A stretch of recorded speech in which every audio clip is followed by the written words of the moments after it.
ودود قریشی صاحب، آج تین معاملے ہیں جو کہ آپ کی تینوں ہی آپ کے ریلیونٹ ہیں۔ ایک تو شرم الشیخ کے اندر موجود ہیں وزیر اعظم، اور وہ اس وقت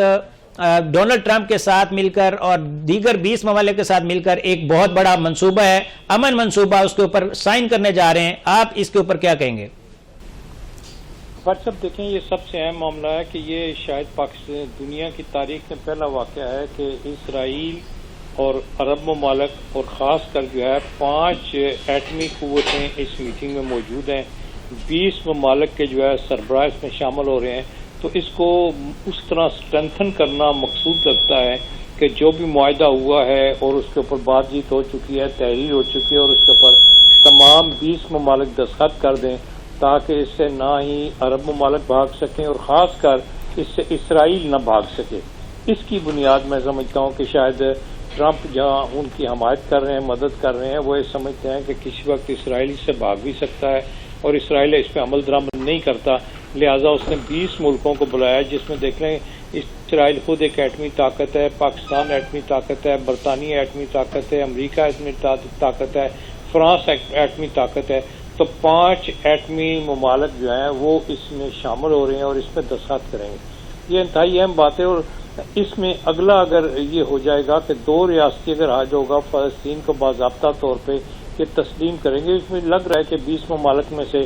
5 ممالک نے تو یونائٹڈ نیشن میں اعلان کر دیا تھا، اس کو اگر تسلیم کرتے ہیں اور اسرائیل کی مزید توسیع رک جاتی ہے تو ظاہر ہے کہ مشرق وسطیٰ میں ایک بہت بڑا عمل ہوگا، اور اس سے آئندہ دہشت گردی اسرائیل کی رک جائے گی، اور کشمیریوں کی طرح جس طرح کشمیریوں پر مظالم ہوتے ہیں اسی طرح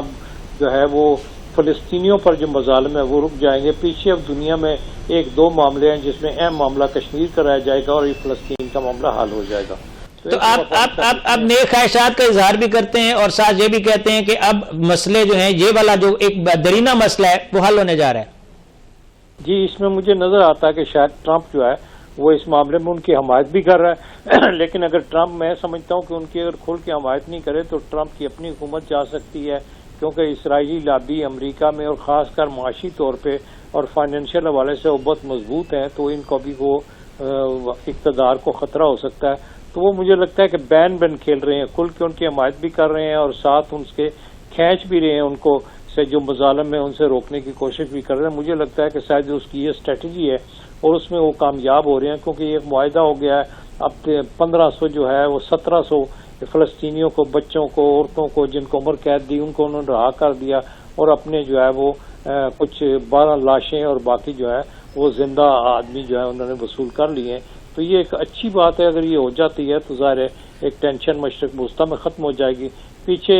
اس کے بعد بڑا مسئلہ جو ہے کشمیر کا رہ جاتا ہے دنیا میں، باقی مسائل تو تقریباً حل ہو گئے۔ بس وہ نظر نہیں آتا کیونکہ وہ اس کے لیے شاید ہم بھی سنجیدہ نہیں ہیں، ایسا ہی کہیں گے یا کوئی اور بات ہے؟ نہیں، آپ درست کہہ رہے ہیں کہ ہم بھی وہ پیش رفت نہیں کر رہے جو اس کی متقاضی ہے، اس کی جو متقاضی ہے اس کے مطابق ہم پیش رفت نہیں کر رہے، اور ہم بھی بس اس میں آئیں بائیں شائیں کر رہے ہیں۔ ادروائز جو ہے کئی ہم نے اپنے پاس سے بھی حل گھڑ لیے ہیں۔ پرویز مشرف صاحب نے 6 نکاتی حل گھڑ لیا تھا، اب اس کے بعد دیکھیں نا S115 ہے، S119 ہے، 5 قراردادیں کشمیر پر یونائٹڈ نیشن کی ہیں۔ اب جبکہ انڈیا سے امریکہ بھی ناراض ہے، دوسرا بھی ناراض ہے، تو ہم جو ہے ان قراردادوں کو چیپٹر 6 کے تحت اگر کنورٹ کرا لیں، ایک قرارداد پیش کر کے یونائٹڈ نیشن میں، اس کو امریکہ بھی ویٹو نہ کرے، چین تو کرے گا نہیں، رشیا بھی ویٹو نہیں کرے، تو پھر وہ ایک لازمی ہو جاتا ہے، مینڈیٹری ہو جائے گا کہ ان قراردادوں پر جو پاکستان بھی اور انڈیا بھی عمل کرے، اور یہاں پر رائے شماری ہو سکتی ہے، لیکن اس طرف ہم پیش رفت نہیں کر رہے۔